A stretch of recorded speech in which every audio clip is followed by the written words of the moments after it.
OpenAI versus Anthropic Claude, two of today's most powerful AI companies locked in direct competition. They've moved far beyond basic chatbots, now building advanced AI agents that can replace entire development teams, automate complex workflows, and build complete software from scratch. The battle has moved to public ads. Anthropic launched 4 sharp ads targeting OpenAI. Without naming ChatGPT, they stated ads are coming to AI, but not to Claude. The intent was obvious: ChatGPT will soon include ads, Claude will remain ad-free.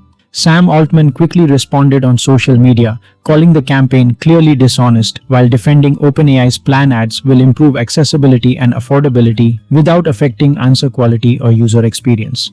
OpenAI replied with a gentler ad encouraging users to turn dream projects into reality using ChatGPT. Few days ago, OpenAI introduced Codex, a powerful coding assistant integrated into ChatGPT.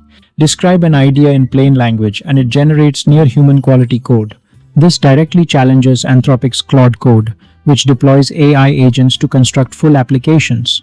Both represent a major advance. They handle complex, multi-step tasks autonomously with minimal human help, functioning like virtual software engineers that create full apps well beyond simple chat. Anthropic just closed a $30 billion funding round, valuing it at $380 billion, a massive boost led by GIC with Microsoft and Nvidia participation, underscoring its growing edge. Serious threat to India's IT tech stocks lost $22 billion last week. AI now performs routine coding, testing, data processing, contract review, and compliance. The exact services that build giants like TCS, Infosys, and TCS Chairman Chandrasekaran recently told over 700 employees that continuous upskilling is essential to survive AI disruption.